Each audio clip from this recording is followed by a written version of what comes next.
Dr. Camille Jackson adjusted her tailored navy blazer as she stepped out of her black BMW sedan, the morning sun catching the subtle gold threading in the fabric.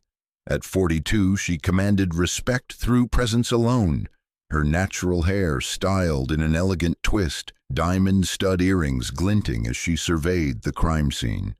What should have been a routine consultation would become the most humiliating experience of her distinguished career, until one phone call changed everything forever. The Riverside district of Detroit buzzed with typical Tuesday morning activity when Dr. Camille Jackson received the urgent call from Captain Lisa Henderson of the Detroit Police Department's Major Crimes Unit. A complex homicide case involving sophisticated digital evidence required immediate FBI forensic expertise, and Camille was the Bureau's most respected authority on cyber forensics and digital evidence analysis. Dr. Jackson, I know this is short notice. Captain Henderson's voice carried the strain of a case that had already consumed 3 sleepless nights. But we've got a situation that's beyond our technical capabilities. The suspect used advanced encryption methods, and we need someone who can crack this before the trail goes completely cold. Camille glanced at her calendar, already packed with federal case reviews and a crucial meeting with the director of the FBI at 2 p.m. I can be there in 40 minutes, Lisa. Have your team preserve the digital evidence exactly as we discussed in last month's training seminar. Already done.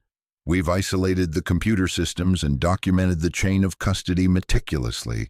Your reputation precedes you, Dr. Jackson. My detectives are looking forward to learning from the best. As Camille gathered her forensic equipment and laptop, she reflected on the case details Henderson had provided. The victim, a prominent software engineer, had been found dead in his apartment with signs of a struggle, but the real mystery lay in the sophisticated digital footprint the killer had attempted to erase. Multiple encrypted files, advanced malware, and digital breadcrumbs that pointed to someone with serious technical skills. The drive to the Riverside district took her through Detroit's diverse neighborhoods, past the university where she'd earned her first computer science degree before federal service, past the community center where she volunteered teaching digital literacy to underserved youth. Each landmark reminded her of the journey from inner-city Detroit to the highest echelons of federal law enforcement. Arriving at the scene, Camille parked her BMW across from the apartment complex where the crime had occurred. The building, a converted warehouse in the city's tech district, housed young professionals and startup entrepreneurs.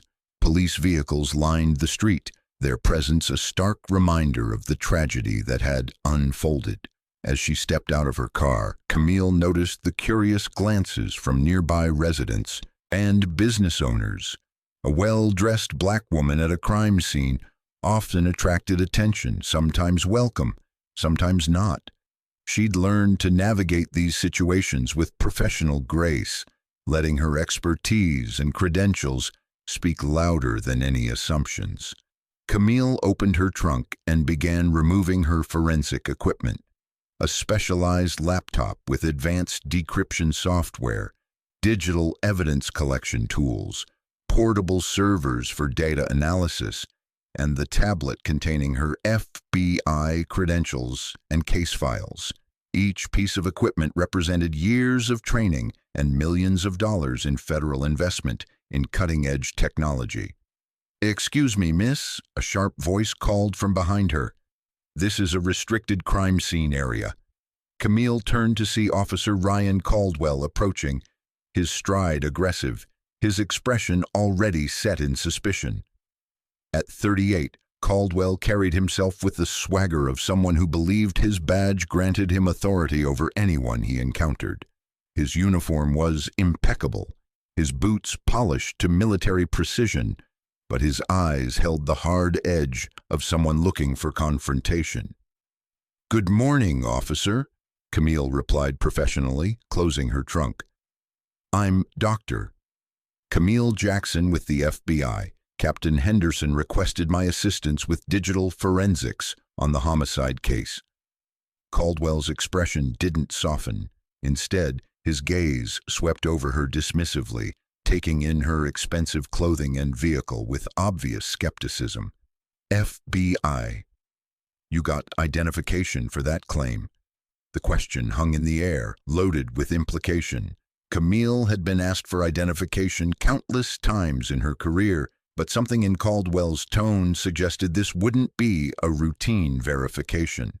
Of course, she replied, reaching into her blazer for her credentials wallet.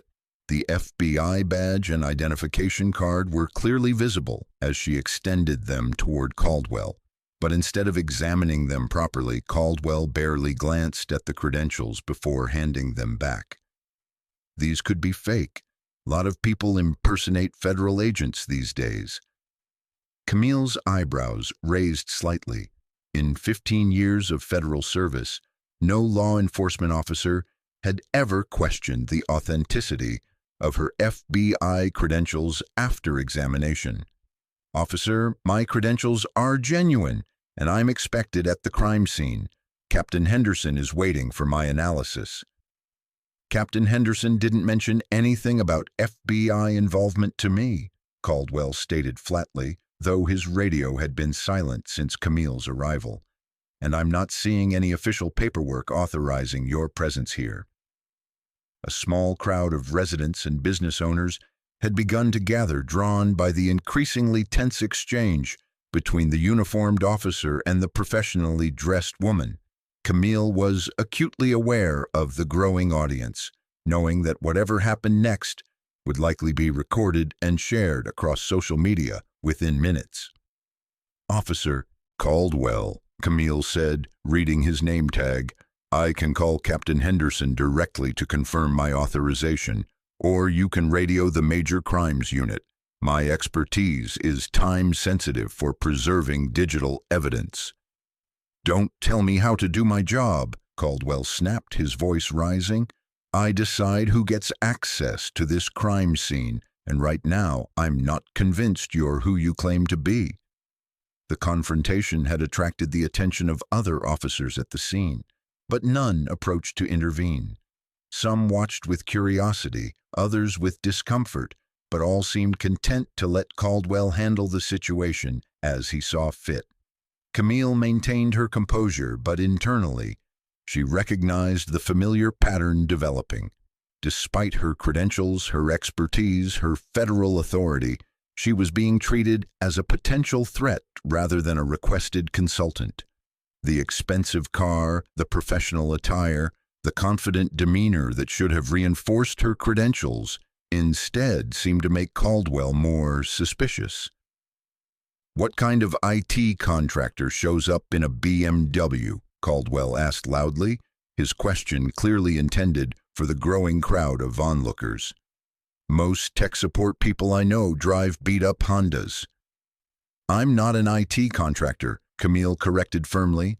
I'm a federal forensics director with the FBI's Cyber Crimes Division. I hold a doctorate in computer forensics and have testified as an expert witness in over 200 federal cases. Caldwell laughed, a sound devoid of humor. Right, and I'm the chief of police. Look, lady, I don't know what game you're running, but impersonating a federal agent is a serious crime. The irony wasn't lost on Camille that she was being accused of impersonating herself. She glanced toward the apartment building where she knew Captain Henderson and the crime scene team were waiting for her expertise, then back at Caldwell, who seemed determined to escalate the situation. Officer Caldwell, I'm going to call Captain Henderson right now, Camille said, reaching for her phone. She can confirm my identity and authorization. Put the phone down, Caldwell ordered, his hand moving instinctively toward his service weapon. Keep your hands where I can see them. The crowd collectively held its breath as the situation took a dramatically more serious turn. Camille slowly raised her hands, her phone still in her right hand, clearly visible and non-threatening. "Officer, I'm simply trying to make a phone call to resolve this misunderstanding," she said, her voice calm but carrying the authority of someone accustomed to high-pressure situations. "Turn around and place your hands on the vehicle," Caldwell commanded, apparently deciding that Camille represented some sort of threat that required physical restraint. The absurdity of the situation wasn't lost on anyone watching. A clearly professional woman dressed in expensive business attire, holding FBI credentials, being treated as a criminal suspect for attempting to do her job. But Caldwell seemed oblivious to how the scene appeared to observers, focused only on asserting his authority.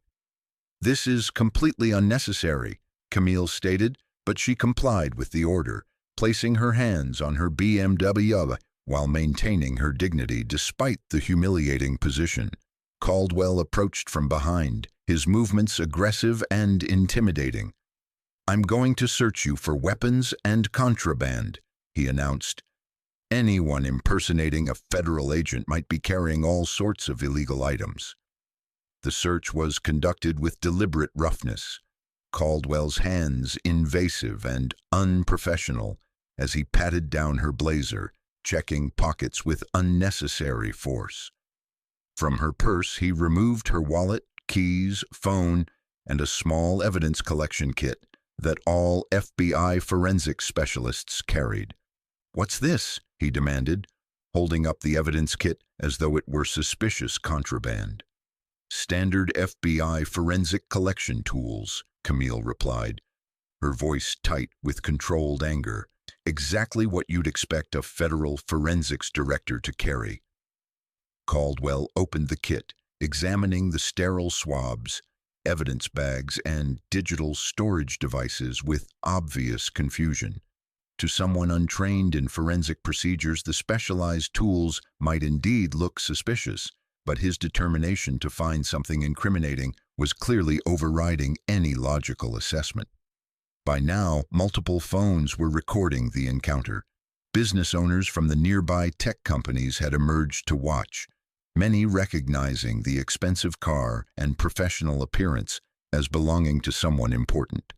The contrast between Camille's obvious competence and Caldwell's aggressive behavior was stark and uncomfortable. "I'm calling for backup," Caldwell announced, reaching for his radio. "I've got a suspected federal impersonator with suspicious equipment." "Officer Caldwell," came a voice from across the street. Detective Mark Stevens, a 15-year veteran of the Detroit Police Department, approached with obvious concern on his face. He'd been inside the apartment building reviewing the crime scene when he'd noticed the commotion outside. "What's the situation here?" Stevens asked, his tone suggesting he was already uncomfortable with what he was witnessing. "Got someone claiming to be FBI," Caldwell replied. "Says she's here to help with the case, but something doesn't add up. Too well-dressed, too confident, driving a car she shouldn't be able to afford on a government salary." Stevens frowned, recognizing the troubling implications of Caldwell's reasoning. "Did you verify her credentials through official channels?" "Credentials can be faked," Caldwell insisted. "I'm not taking any chances with scene security." Detective Stevens approached Camille, who remained against her vehicle, hands visible, maintaining her composure despite the degrading treatment. "Ma'am, I'm Detective Stevens. Can you tell me who specifically requested your assistance?" "Today. Captain Lisa Henderson from Major Crimes," Camille replied. "We've worked together on several cases over the past 2 years. She called me directly this morning about sophisticated digital evidence that requires federal-level analysis." Stevens nodded, recognizing the name and the plausibility of the situation. "Officer Caldwell, I'm going to radio Captain Henderson to confirm this woman's identity and authorization." "I already determined she's not legitimate," Caldwell protested. "We don't need to waste time with phone calls." But Stevens was already on his radio. "Control, this is Detective Stevens. I need to speak with Captain Henderson from Major Crimes immediately." Within moments, Henderson's voice came through clearly. "Stevens, what do you need?" Captain, I'm at the Riverside District crime scene. We have a woman here claiming to be FBI forensics. Says you requested her assistance. Can you confirm? Dr. Camille Jackson, FBI Cyber Crimes Division, Henderson responded immediately. She should have arrived about 15 minutes ago. Tall black woman, probably wearing a dark blazer, driving a dark BMW. She's one of the most respected forensic experts in the country. Stevens looked at Caldwell with growing concern. Captain, she's here, but Officer Caldwell has detained her, claiming her credentials might be fake. The radio fell silent for a moment before Henderson's voice returned, now edged with anger. Officer Caldwell detained Dr. Jackson. On what grounds? He says he's not convinced she's really FBI, Stevens replied, shooting a pointed look at his colleague.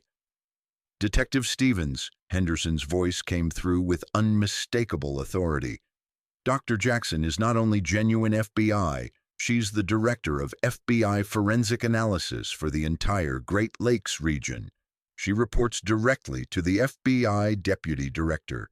If Officer Caldwell has laid hands on her without cause, he's created an incident with serious federal implications. The crowd of onlookers, which had grown to include nearly 30 people, collectively seemed to hold its breath as the gravity of the situation became clear. Smartphones continued recording as the realization dawned that they were witnessing a catastrophic failure of judgment by Officer Caldwell. Stevens immediately approached Camille.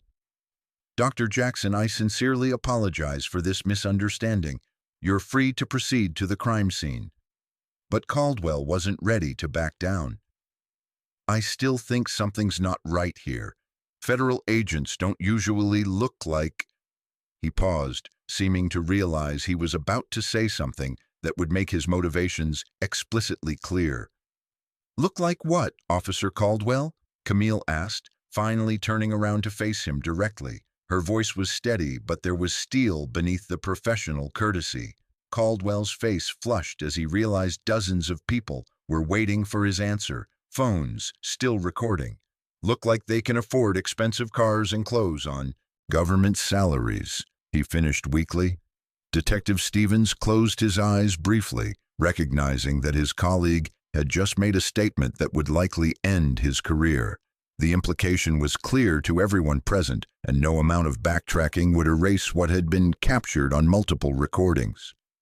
Officer Caldwell, Camille said, her voice now carrying the full authority of her federal position, I earn a federal salary commensurate with my education, experience, and responsibilities. I hold a doctorate degree.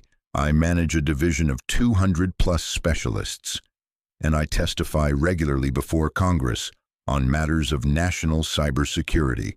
Your assumptions about what I should or shouldn't be able to afford reveal more about your prejudices than my legitimacy.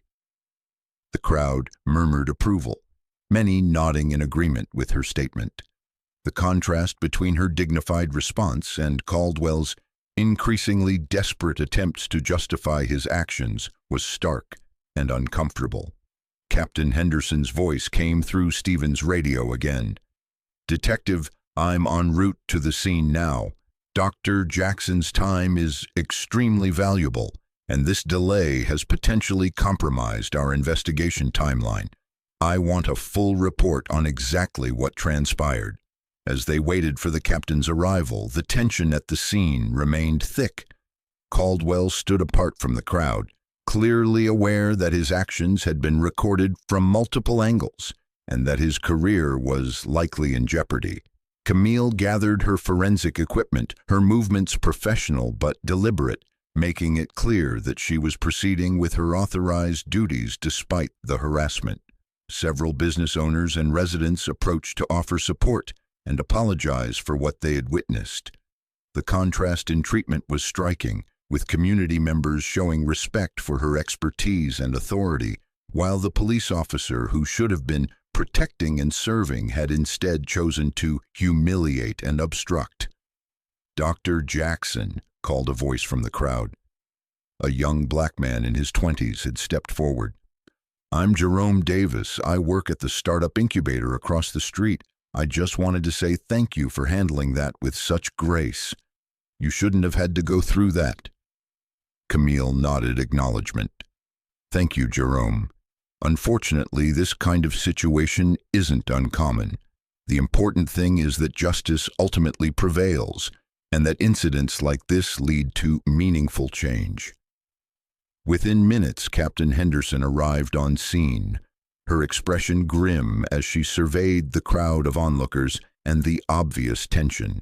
She immediately approached Camille, extending her hand in greeting.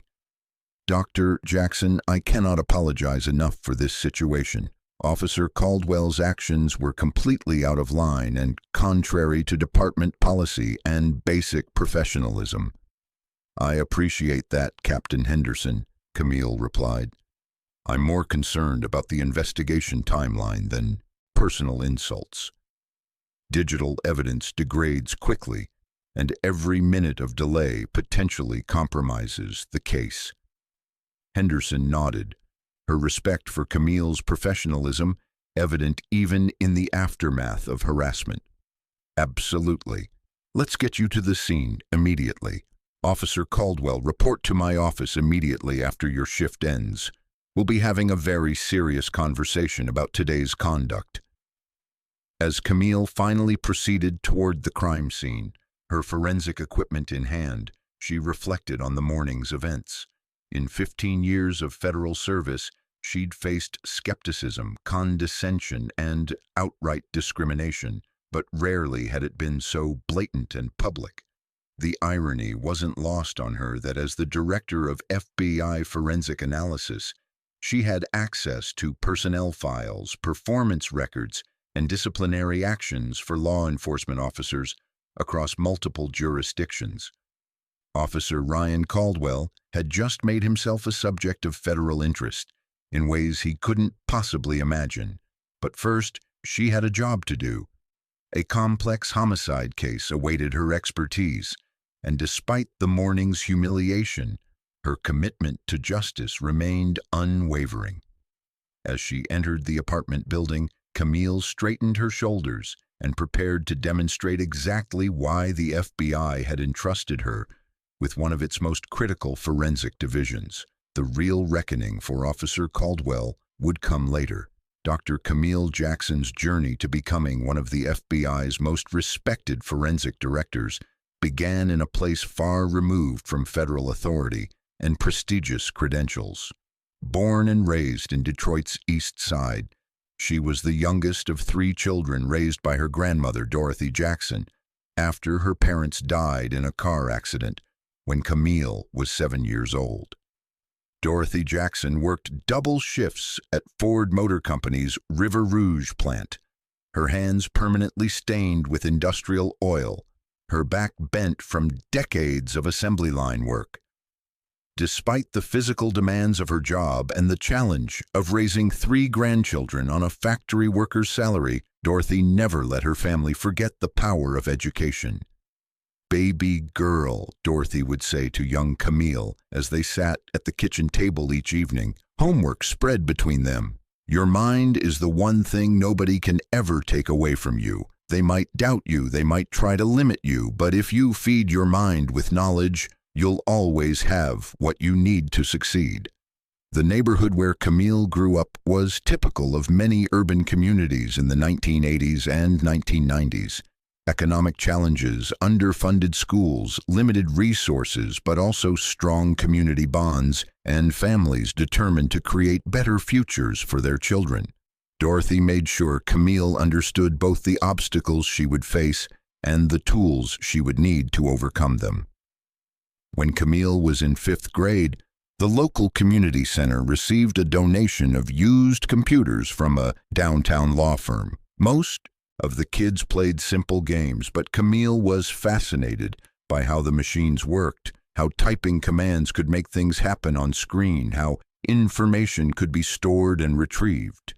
Mrs. Eleanor Foster, the community center director, noticed Camille's intense interest in the computers. "That child has something special," she told Dorothy one evening. She understands those machines in a way that surprises even me. We should nurture that talent." Dorothy, despite her own limited education, recognized the importance of Mrs. Foster's observation. She began working overtime shifts to save money for a used computer for home, understanding instinctively that technology would be crucial for her granddaughter's future. The computer Dorothy eventually purchased was outdated even by 1995 standards, but it opened a world of possibilities for young Camille. She taught herself basic programming languages, learned to troubleshoot hardware problems, and discovered the emerging internet through dial-up connections at the library. By high school, Camille's reputation as a computer whiz had spread throughout the school. Teachers brought their personal computers to her for repairs, and she started a small side business, fixing neighborhood computers for pocket money that helped supplement Dorothy's income. But it was during her junior year that Camille encountered something that would shape her entire career trajectory. The school's computer lab suffered a serious security breach, with someone accessing confidential student records and grade files. While the administration struggled to understand what had happened, Camille spent her lunch periods analyzing the system logs and identifying the sophisticated methods used by the intruder. Her computer science teacher, Mr. David Coleman, was amazed by her forensic analysis. "Camille, you didn't just find how they got in, you mapped their entire digital footprint. This kind of investigative work is what federal law enforcement agencies do." The seed was planted. Mr. Coleman arranged for Camille to attend a career fair where FBI agents were recruiting students interested in cybersecurity and digital forensics.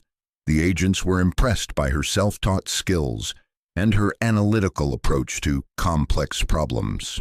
"Young lady," Special Agent Rebecca Martinez had told her, "the FBI needs people who understand technology the way you do. More importantly, we need people who can think like criminals to catch criminals." Dorothy was initially skeptical of federal law enforcement, given the community's complicated relationship with police and government agencies, but she recognized the opportunity it represented for her granddaughter. "Baby girl," she said after meeting Agent Martinez, "I've seen too many of our young people's talents go to waste because they didn't have the right opportunities. If this FBI wants to give you a chance to use that beautiful mind of yours, we're going to make sure you're ready." Camille graduated high school as valedictorian with a full scholarship to Wayne State University's computer science program. The scholarship was supplemented by an FBI educational partnership that provided internship opportunities and career mentorship. College brought new challenges. As one of only 3 Black women in the computer science program, Camille faced skepticism from some professors and fellow students who questioned whether she truly belonged in the advanced technical courses. Some assumed she was there because of affirmative action rather than merit, despite her consistently superior academic performance. Dr. Jackson, her advisor, Professor Lisa Reynolds, had said during one particularly difficult semester, "I've reviewed your work, and honestly, you're operating at a graduate level in undergraduate courses, but I'm concerned about the social dynamics you're facing here." Camille had experienced it all: study groups that mysteriously failed to include her, professors who called on her less frequently, classmates who assumed her computer programs were copied from elsewhere. The microaggressions were constant and exhausting, but Dorothy's lessons about perseverance sustained her. "They don't have to like you, baby girl," her grandmother would say during their weekly phone calls.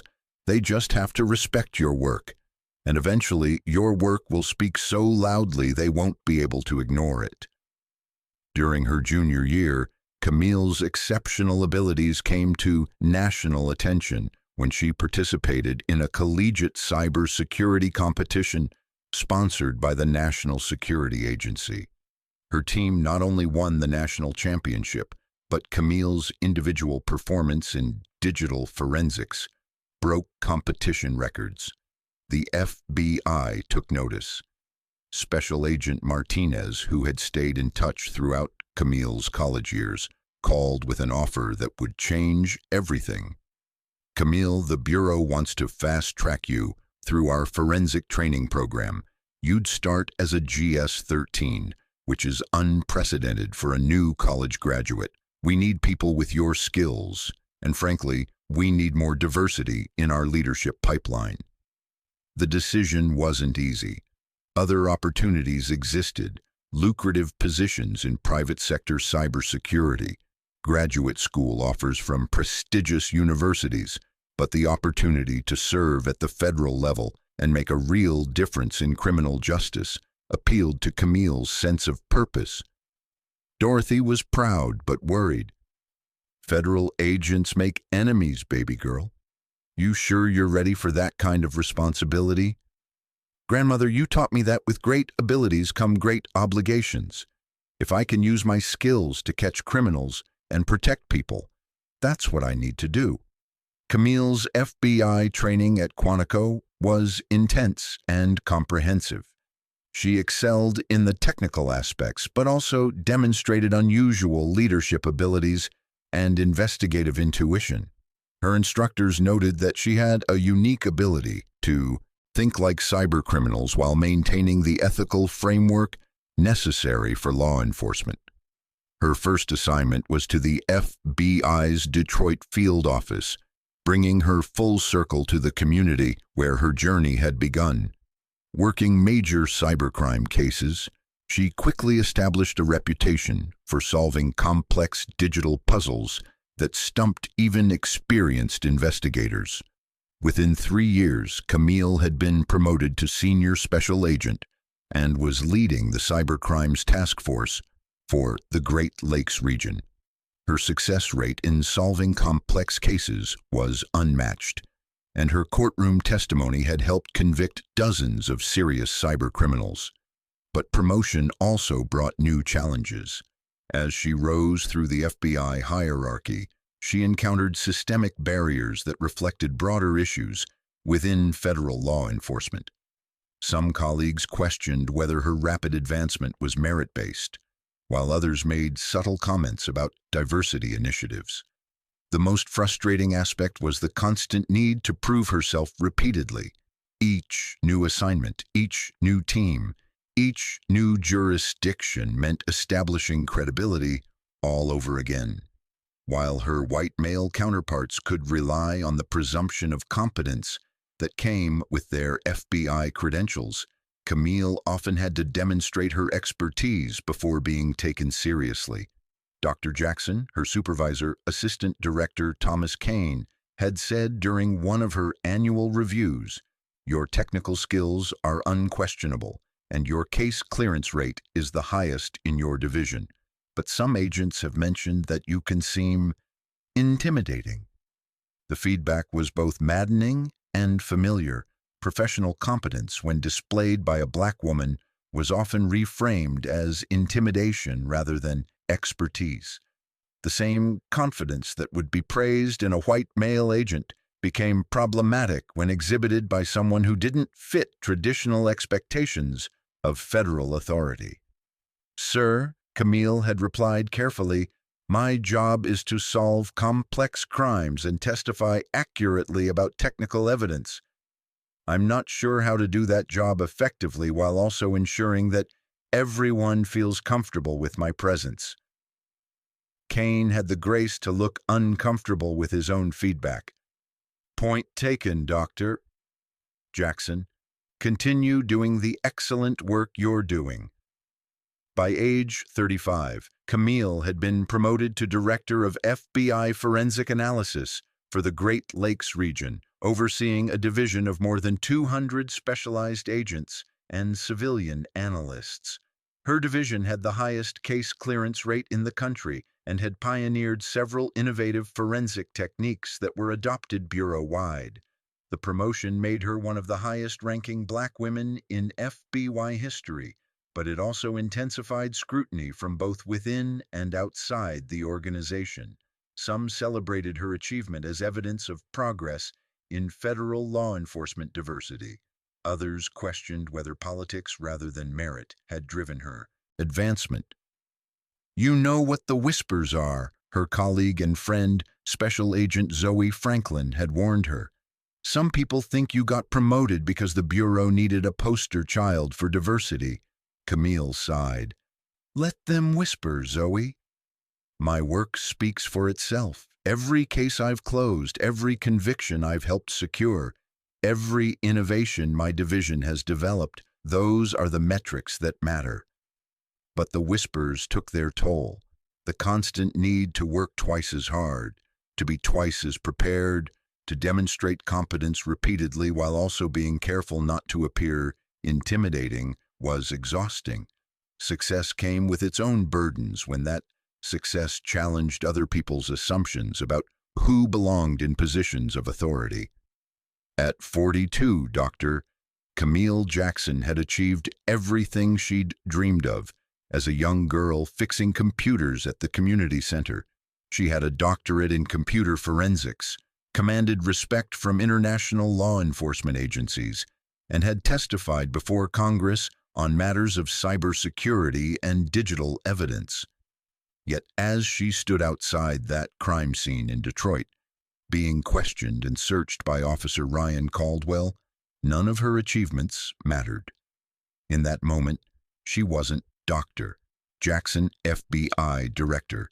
She was simply another black woman whose presence in a space of authority was viewed with suspicion rather than respect. The irony cut deep. The community where she'd grown up, where Dorothy had worked double shifts to give her opportunities, where neighbors had celebrated her achievements and federal appointments, that same community was now witnessing her public humiliation by a police officer who couldn't see past his own prejudices. But Dorothy had taught her about resilience, about dignity under pressure, about the long arc of justice that required patience and strategic thinking. As Camille gathered her forensic equipment and prepared to demonstrate her expertise, despite the morning's harassment, she carried with her the lessons of a lifetime spent proving that excellence could overcome prejudice. Officer Ryan Caldwell had just encountered someone whose entire career had prepared her for exactly this moment. He had no idea what he'd unleashed. After the tense confrontation outside the crime scene finally resolved with Captain Henderson's intervention, Dr. Camille Jackson entered the apartment building with her forensic equipment, her professional demeanor intact despite the humiliating delay. The crime scene awaited her expertise, and she was determined to demonstrate exactly why the FBI had entrusted her with one of its most critical forensic divisions. The victim's apartment occupied the entire third floor of the converted warehouse, a modern space with exposed brick walls, floor-to-ceiling windows, and state-of-the-art technology equipment. Thomas Reed, a 34-year-old software engineer and cybersecurity consultant, had been found dead 3 days earlier by his business partner when he failed to show up for an important client presentation. Detective Stevens, still visibly embarrassed by his colleague's earlier behavior, briefed Camille as they walked through the apartment. Victim was discovered face down in his home office, single gunshot wound to the back of the head, execution style. No signs of forced entry, no evidence of robbery, but his computer systems show signs of sophisticated tampering. Camille surveyed the scene with trained eyes, taking in the meticulously organized workspace, the multiple computer monitors, the server rack humming quietly in the corner, and the subtle signs of digital intrusion that untrained officers might miss. "What made you realize you needed federal assistance?" she asked, setting down her forensic equipment near Reed's primary workstation. "The computer forensics," Stevens admitted. "Our tech guys found evidence of advanced malware, encrypted file deletions, and what looks like remote access from multiple international IP addresses. Someone with serious technical skills was trying to cover their tracks." Captain Henderson joined them, her expression still tight with anger over the earlier incident with Officer Caldwell. "Dr. Jackson, again, I cannot apologize enough for the delay. Officer Caldwell has been suspended pending a full investigation, and I've personally called FBI Regional Director Morrison to ensure this situation is addressed appropriately." "I appreciate that, Captain," Camille replied, pulling on latex gloves and powering up her specialized forensic laptop. "But right now, let's focus on finding Thomas Reed's killer. Every minute we delay increases the chances that digital evidence degrades or disappears entirely." As Camille began her analysis, connecting her equipment to Reed's computer systems, she explained her process to the assembled investigators. "Digital forensics is like archaeology, but instead of digging through soil and rock, we're excavating through layers of data, deleted files, hidden partitions, and encrypted communications." Her fingers moved rapidly across the keyboard, running specialized FBI software that could recover deleted files, trace network connections, and decrypt sophisticated security protocols. Within minutes, she'd identified several concerning patterns. "Someone spent significant time in Reed's systems," she announced. "We're looking at multiple intrusion attempts over the past 6 months, with the successful breach occurring approximately 1 week before his death." Detective Stevens leaned forward, intrigued, despite his limited technical knowledge. "So the killer was planning this for months?" "Not necessarily the killer," Camille corrected, "but someone with advanced cybersecurity skills was systematically mapping Reed's digital life, accessing his client files, financial records, personal communications, and business relationships."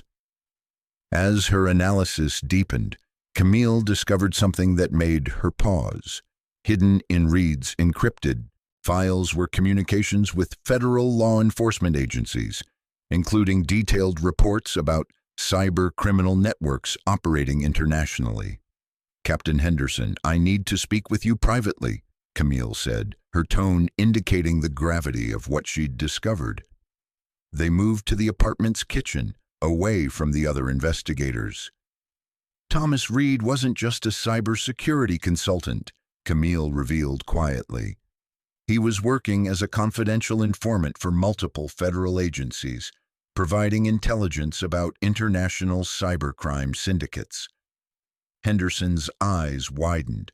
"So we're potentially looking at retaliation for his cooperation with federal investigations." "That's my preliminary assessment.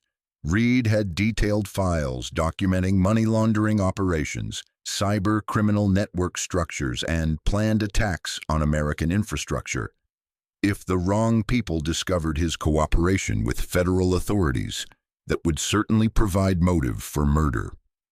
The implications were significant. What had appeared to be a local homicide case was potentially connected to international criminal organizations with the resources to conduct sophisticated surveillance and elimination operations. "I need to contact FBI headquarters immediately," Camille continued. "This case likely involves federal jurisdiction and national security considerations that go beyond local law enforcement capabilities." As she returned to her forensic analysis, Camille's phone began buzzing with notifications. Her assistant, Agent Denzel Richards, had been monitoring social media and news coverage of the morning's incident with Officer Caldwell. The videos recorded by witnesses had spread rapidly across multiple platforms. "Racist cop detains FBI" was trending nationally, with the footage viewed millions of times in just a few hours. The stark contrast between Camille's professional demeanor and Caldwell's aggressive behavior had resonated with viewers across racial and political lines. But Camille couldn't focus on social media drama while a murder investigation demanded her attention. Her forensic analysis had uncovered a sophisticated digital crime scene that revealed the true scope of Thomas Reed's secret life as a federal informant. "Detective Stevens, I need you to see this," Camille called, her voice carrying new urgency. On her laptop screen, she'd reconstructed a timeline of digital communications between Reed and his federal handlers over the past 18 months. Reed was providing intelligence on the Kozlov syndicate, she explained, pointing to encrypted files she'd successfully decrypted. This is one of the most dangerous international cybercriminal organizations in the world. They're responsible for billions in ransomware attacks, infrastructure breaches, and financial fraud.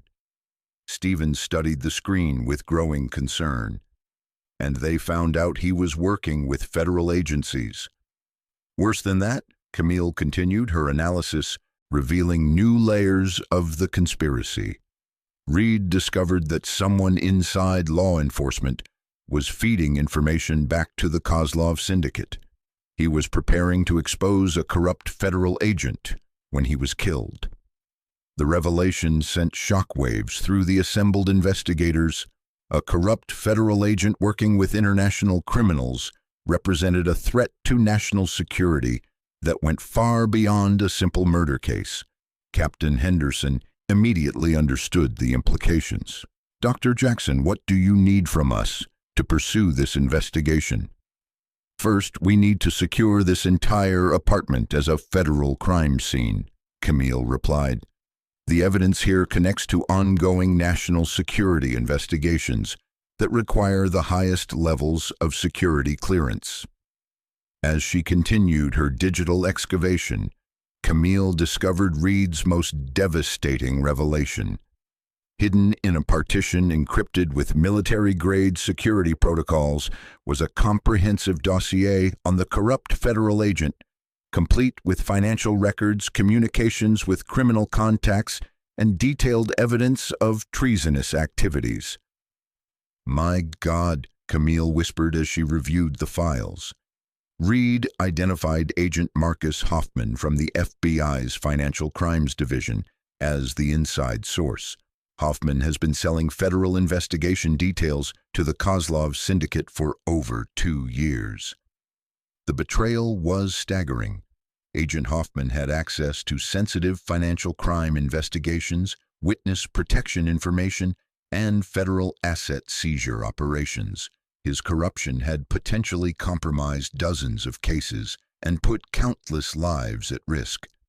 "We need to contact FBI Internal Affairs immediately," Camille said, reaching for her secure phone.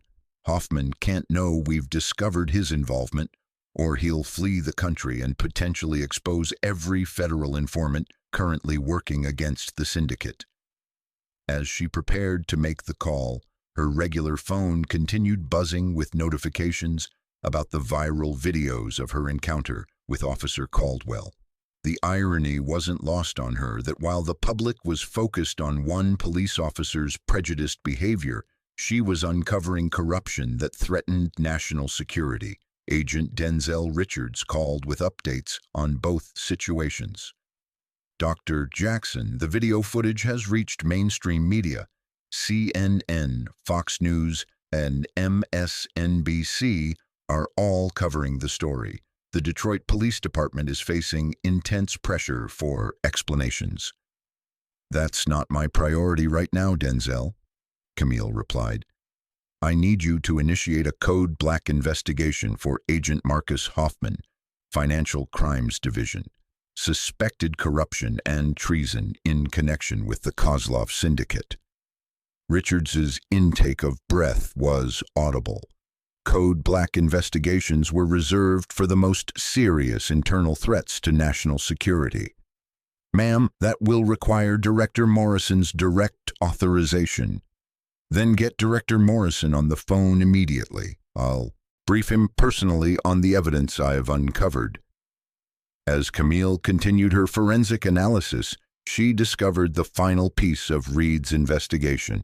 The corrupt Agent Hoffman hadn't just been selling information to criminals, he'd been actively sabotaging federal operations and had ordered Reed's assassination when the informant got too close to exposing the truth. "Detective Stevens," Camille called, I've found communications between Hoffman and known Kozlov syndicate operatives discussing eliminating the problem in reference to Thomas Reed. We have evidence of a federal agent ordering the murder of a federal informant. The crime scene had transformed from a local homicide investigation into a federal case involving treason, murder conspiracy, and international organized crime. But before Camille could proceed with arresting Agent Hoffman, she needed to ensure the operation was conducted with maximum security to prevent him from escaping or destroying additional evidence. Her secure phone rang with a call from FBI Director Morrison himself. Dr. Jackson, Agent Richards briefed me on your preliminary findings. How certain are you about Agent Hoffman's involvement? Sir, I have encrypted communications, financial records, and digital evidence that conclusively proves Hoffman has been selling federal investigation details to the Kozlov syndicate for over 2 years. More critically, I have evidence he ordered Thomas Reed's assassination to prevent exposure of his corruption. Director Morrison's voice was grim. Dr. Jackson, I'm authorizing a joint FBI U.S. Marshals operation to arrest Agent Hoffman immediately. I'm also placing you in charge of the entire investigation, given your discovery of the evidence and your expertise in cybercrime cases. As Camille coordinated the federal response to one of the most serious internal corruption cases in FBI history, her phone continued buzzing with notifications about Officer Caldwell's treatment of her. The public attention was growing, but her focus remained entirely on the complex investigation that had revealed threats to national security. Within hours, Agent Marcus Hoffman was arrested at his Arlington, Virginia office, charged with treason, conspiracy to commit murder, and violations of federal espionage statutes. The arrest sent shockwaves through the FBI and highlighted the critical importance of Dr. Camille Jackson's forensic expertise in uncovering the corruption. But as the day progressed, it became clear that the morning's incident with Officer Ryan Caldwell had attracted attention from the highest levels of government. While Camille had been focused on solving a murder and exposing federal corruption, the video footage of her detention had reached officials who understood the implications of a local police officer harassing one of the FBI's most respected directors. The reckoning for Officer Caldwell was about to begin, and it would involve consequences he never could have imagined. When he decided to question the credentials of a woman whose expertise and authority extended far beyond his comprehension, by evening Dr. Camille Jackson had successfully coordinated the arrest of corrupt FBI agent Marcus Hoffman and secured enough evidence to dismantle a significant portion of the Kozlov syndicate's American operations. The Thomas Reed murder case had evolved into one of the most important federal corruption investigations in recent history, potentially saving millions of dollars and countless lives through the exposure of compromised federal operations.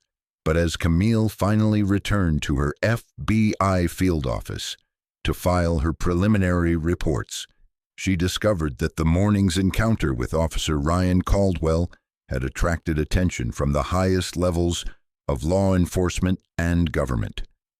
Her assistant, Agent Denzel Richards, approached with an expression that suggested significant developments.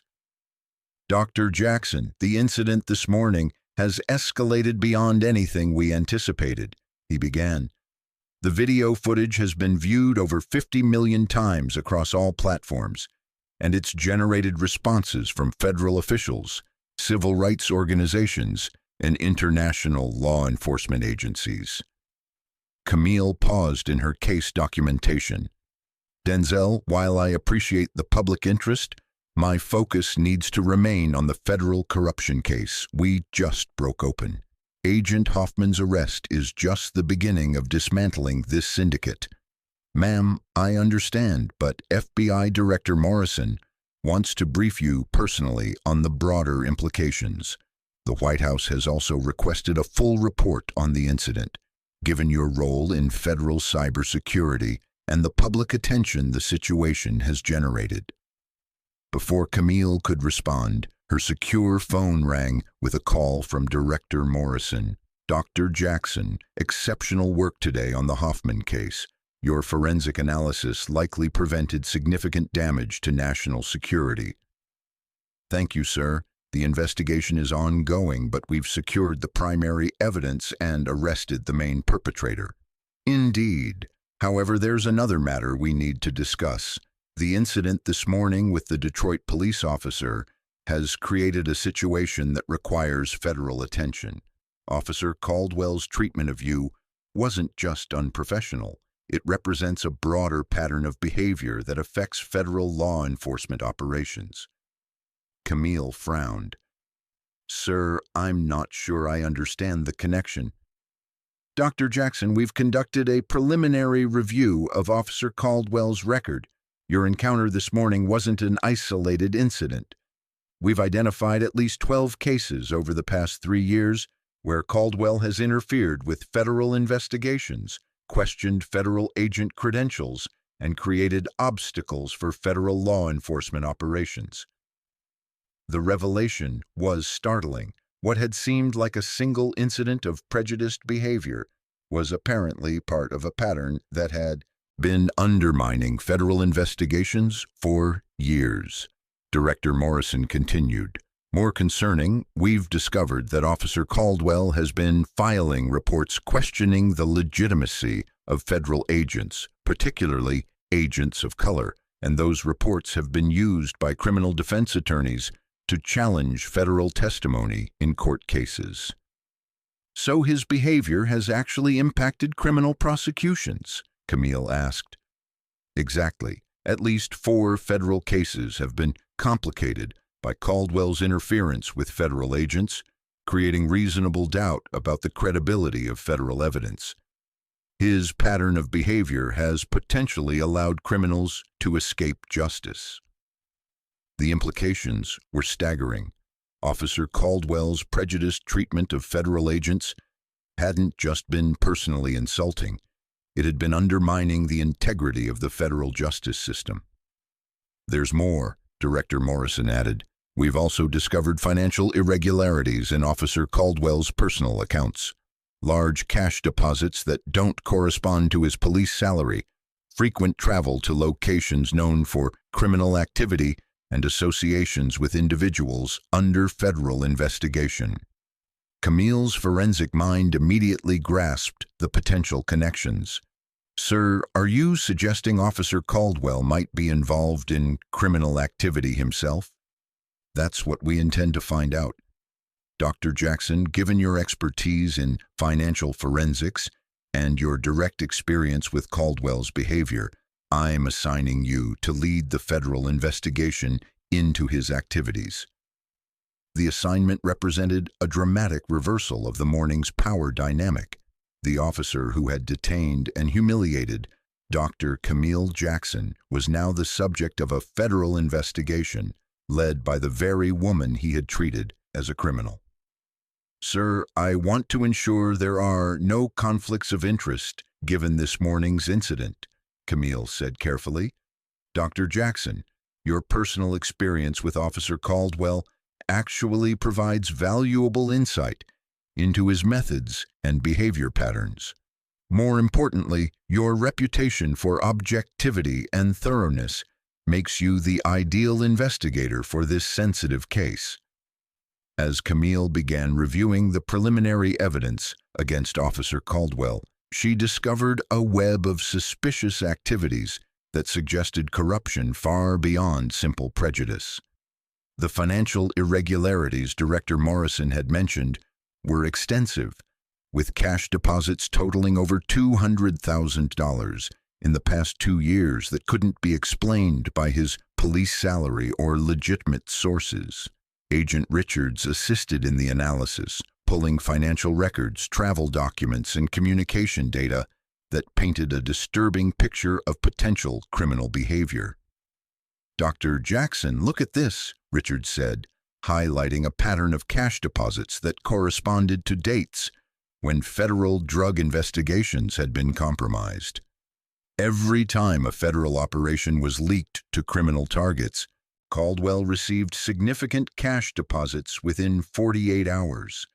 The pattern suggested that Officer Caldwell wasn't just interfering with federal agents due to prejudice, he was potentially being paid to obstruct federal investigations and provide intelligence to criminal organizations. "Pull his communication records for the past 2 years," Camille ordered. "Cross-reference them with known criminal associates and see if we can identify who's been paying him." As her team worked through the night analyzing Caldwell's digital footprint, Camille reflected on the irony of the situation. The morning's humiliating encounter had led not only to solving a murder and exposing federal corruption, but also to uncovering what appeared to be a corrupt police officer who had been undermining federal law enforcement for financial gain. By dawn, the evidence was overwhelming. Officer Ryan Caldwell had been receiving payments from multiple criminal organizations in exchange for intelligence about federal investigations, early warnings about raids and arrests, and deliberate interference with federal agents to create legal complications for prosecution cases. "This goes beyond corruption," Camille told Director Morrison during their early morning briefing. "Caldwell has been operating as an intelligence asset for criminal organizations, using his police authority to protect criminals from federal prosecution." "What's our next step, Dr. Jackson?" "We arrest him immediately before he realizes we've uncovered his activities. Given his access to police communications and intelligence, any delay risks him fleeing or destroying evidence." Director Morrison agreed, and within hours, a joint FBI U.S. Marshals task force surrounded Officer Caldwell's residence. The arrest was conducted with maximum security, given his training and potential access to weapons. When they entered his home with a federal search warrant, they discovered evidence that exceeded even their worst expectations. Caldwell had maintained detailed files on federal agents, including photographs, personal information, and family details for dozens of FBI, DEA, and ATF personnel. "This isn't just corruption," Agent Richards observed as they cataloged the evidence. "This looks like intelligence gathering for potential retaliation against federal agents and their families." Among Caldwell's files was extensive information about Dr. Camille Jackson herself, including her home address, vehicle details, family information about her grandmother Dorothy, and notes about her daily routines and professional schedule. "He's been stalking federal agents," Camille realized. The harassment this morning wasn't random prejudice. It was targeted intimidation based on intelligence he'd gathered about my role and responsibilities. The discovery transformed their understanding of the morning's encounter. Caldwell hadn't simply made prejudiced assumptions about a black woman at a crime scene. He had specifically recognized Dr. Camille Jackson and had deliberately chosen to publicly humiliate one of the FBI's highest-ranking forensic directors. "Why would he target you specifically?" Richards asked. Camille studied Caldwell's files, noting references to her successful prosecutions of organized crime figures and her role in dismantling cybercriminal networks. "My cases have cost criminal organizations millions of dollars and resulted in dozens of high-profile arrests.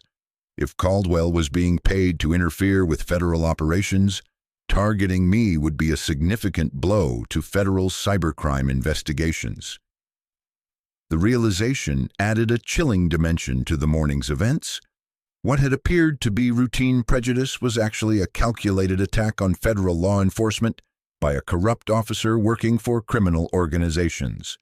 As federal agents continued searching Caldwell's property, they discovered communications with known associates of the Kozlov syndicate. the same international criminal organization that had ordered Thomas Reed's assassination through corrupt FBI agent Hoffman. "Dr. Jackson," Agent Richards called urgently. "You need to see this." He handed her a series of encrypted communications between Caldwell and Kozlov operatives discussing plans to neutralize the FBI cyber threat through public humiliation and professional discrediting. They were planning to destroy my reputation, Camille realized. The encounter this morning was supposed to be the first step in a campaign to undermine my credibility and effectiveness. The discovery revealed the full scope of the conspiracy. The Kozlov syndicate, working through corrupt American law enforcement officers, had been systematically targeting federal agents who posed the greatest threat to their operations. "How many other agents might be at risk?" Richards asked. Camille studied the files, noting references to at least a dozen federal agents across multiple divisions. "We need to initiate protective details immediately for everyone mentioned in these files, and we need to determine how many other law enforcement officers might be compromised." As Officer Ryan Caldwell was formally arrested on charges of conspiracy, treason, obstruction of federal investigations, and operating as an unregistered foreign agent, the morning's encounter took on new significance. What had begun as a routine consultation at a crime scene had uncovered not one but two major corruption cases that threatened national security. The prejudiced treatment that Dr. Camille Jackson had experienced wasn't just personal discrimination. It was part of an international criminal conspiracy to undermine American law enforcement.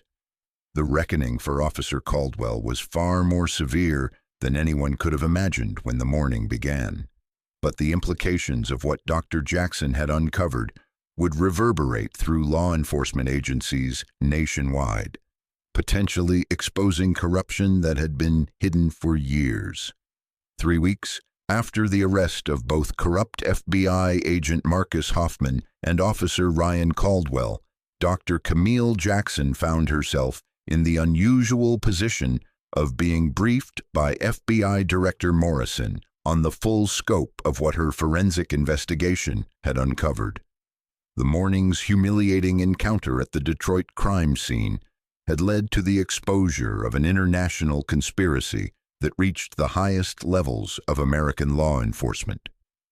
"Dr. Jackson," Director Morrison began as they met in his secure Washington office, "your investigation has identified corruption in 17 different law enforcement agencies across 12 states. The Kozlov syndicate had been systematically recruiting and paying American law enforcement officers for over 5 years." The scope was breathtaking. What had started with Officer Caldwell's prejudiced behavior had revealed a network of corrupt police officers, federal agents, and court officials who had been selling intelligence to international criminal organizations. "The financial analysis your team conducted has allowed us to trace over $50 million in criminal payments to American law enforcement personnel," Morrison continued. "We're looking at the largest law enforcement corruption case in American history." Camille reviewed the files spread across the director's desk, each representing a career destroyed and a betrayal of public trust. "Sir, how long had this been going on without detection?" "Based on your forensic reconstruction of their financial networks, at least 6 years. The Kozlov syndicate was remarkably sophisticated in their recruitment methods, targeting officers with financial stress, personal problems, or existing prejudices that could be exploited. The revelation about prejudices being weaponized was particularly disturbing. The syndicate had specifically sought out law enforcement officers with demonstrated bias against minority communities, knowing they would be more likely to interfere with federal investigations led by agents of color. Officer Caldwell's treatment of you wasn't random, Morrison explained. Our analysis shows the syndicate specifically instructed their assets to target and discredit high-ranking minority federal agents through public humiliation and professional sabotage. Camille felt a chill as she realized how calculated the morning's encounter had been. They wanted to destroy my reputation, to undermine the cybercrime investigations that were costing them money. Exactly, your successful prosecutions had resulted in over $200 million in seized criminal assets. Discrediting you would have allowed them to challenge those cases on appeal, while also deterring other agents from pursuing aggressive cybercrime investigations. The strategy was diabolical but effective. By using existing racial prejudices within law enforcement, the criminal organization could undermine federal investigations while maintaining plausible deniability about their involvement. How many federal agents were targeted? Camille asked. 43 agents across various divisions, with particular focus on those involved in organized crime, cybercrime, and financial investigations. The pattern was consistent: public encounters designed to humiliate and discredit agents, followed by media campaigns questioning their competence and legitimacy. As Director Morrison outlined the full conspiracy, Camille realized how fortunate she had been that the encounter was recorded by multiple witnesses. Without that video evidence, Officer Caldwell's version of events might have been accepted, potentially destroying her career and reputation. The public attention your case received was actually crucial to our investigation, Morrison noted.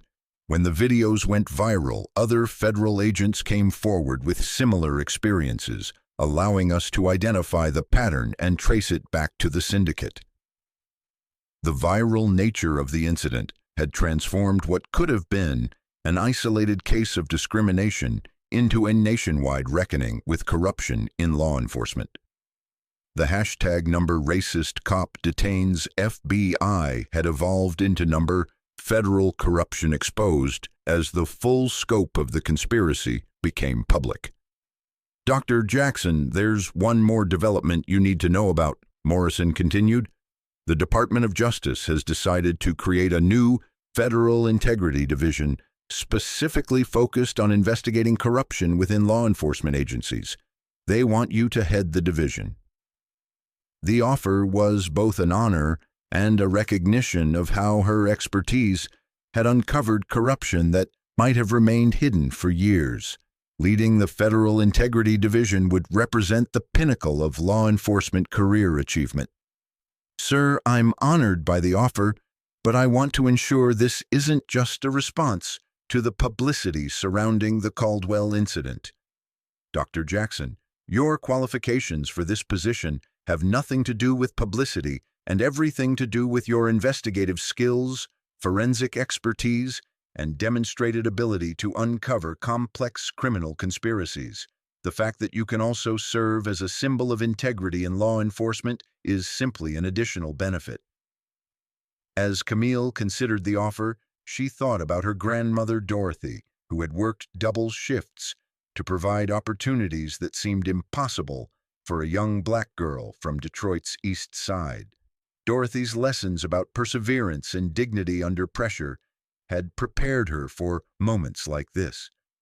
I accept the position, sir, with the understanding that the Federal Integrity Division will have full independence and resources to investigate corruption wherever we find it, regardless of rank or political connections.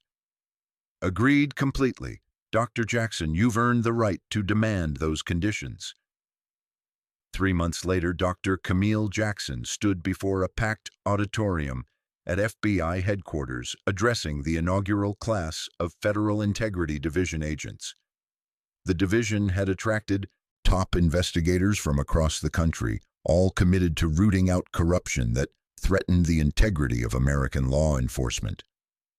6 months ago, she began, I was detained and humiliated by a police officer who questioned my legitimacy as an FBI director. That encounter led to the discovery of the most extensive law enforcement corruption conspiracy in American history. The audience, which included federal agents, local police chiefs, Prosecutors and civil rights leaders listened intently as she outlined the lessons learned from the investigation. Officer Ryan Caldwell is now serving a 20-year federal sentence for treason and conspiracy. But the real victory isn't his imprisonment. It's the systemic changes we've implemented to prevent similar corruption in the future. Those changes were comprehensive. New protocols for federal agent identification, enhanced background investigations for law enforcement personnel, financial monitoring systems to detect unexplained wealth, and most importantly, cultural training designed to address the prejudices that criminal organizations had exploited. Camille continued, "The Kozlov Syndicate succeeded for years because they understood that prejudice makes people vulnerable to manipulation. When officers allowed their biases to override their professional judgment, they became susceptible to criminal influence." In the audience, she spotted several familiar faces. Captain Lisa Henderson had been promoted to Detroit Police Chief and was implementing new training protocols based on the federal investigation. Detective Stevens had requested assignment to the Federal Integrity Division and was now one of Camille's senior investigators. Even more surprisingly, Patricia Miller, the former Atlantic Airways flight attendant who had harassed Darius Washington, was in attendance. After her transformation and work with airline diversity programs, she had become an advocate for bias recognition and prevention in professional settings. Change is possible, Camille noted, but it requires acknowledgement of problems, commitment to solutions, and accountability for actions. Officers who abuse their authority, whether through prejudice or corruption, will face consequences. As she concluded her remarks, Camille reflected on the journey from that humiliating morning in Detroit to this moment of federal leadership. The encounter with Officer Caldwell had been designed to destroy her career and undermine federal law enforcement. Instead, it had exposed corruption, strengthened institutions, and created new opportunities for progress. Her secure phone buzzed with a text message from Agent Denzel Richards, who was monitoring ongoing investigations. "Dr. Jackson, we just arrested 3 more corrupt officers based on the Caldwell evidence trail. The cleanup continues." The work was far from over. Corruption investigations typically revealed additional layers of criminal activity, and the Federal Integrity Division would likely be busy for years processing cases connected to the original discovery. But as Dr. Camille Jackson looked out at the diverse group of law enforcement professionals committed to integrity and accountability, she felt hopeful about the future of American justice. The prejudice that had nearly destroyed her career had instead become the catalyst for meaningful reform. Officer Ryan Caldwell had intended to humiliate and discredit a federal agent he viewed as unworthy of respect. Instead, his actions had led to his own imprisonment and the exposure of corruption that threatened national security. The woman he had dismissed as an IT contractor was now leading the federal government's most important integrity initiative. Sometimes justice arrived in unexpected ways, and sometimes the most powerful response to discrimination was not just to expose it, but to transform it into a force for systemic change that would protect future generations from similar treatment. 6 months after taking leadership of the Federal Integrity Division, Dr. Camille Jackson received a letter from an unexpected source. Dorothy Jackson, her 78-year-old grandmother, had written from Detroit with words that captured the meaning of the entire experience. "Baby girl," the letter read, "I saw you on the news leading that new federal division. I'm proud but not surprised. I always knew you'd use your gifts to make things better for others. That police officer thought he could break you down, but he just gave you another mountain to climb. And you know what we do with mountains." Indeed, she did. As her grandmother had taught her decades earlier, mountains were meant to be climbed, obstacles were meant to be overcome, and prejudice was meant to be transformed into progress. Dr. Camille Jackson had taken the humiliation officer Ryan Caldwell intended for her destruction and transformed it into a legacy of integrity, accountability, and justice that would strengthen American law enforcement for generations to come. The racist cop who had yelled at an IT contractor had unknowingly encountered the FBI forensics director, who would change federal law enforcement forever. And in the end, it wasn't his badge or his prejudice that determined the outcome, but her expertise, her dignity, and her unwavering commitment to justice.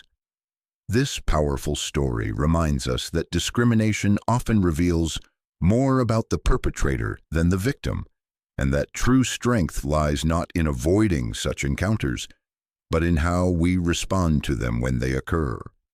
Dr. Jackson's experience shows us that with expertise, dignity, and determination, even the most humiliating moments can become catalysts for meaningful progress in the pursuit of justice and equality.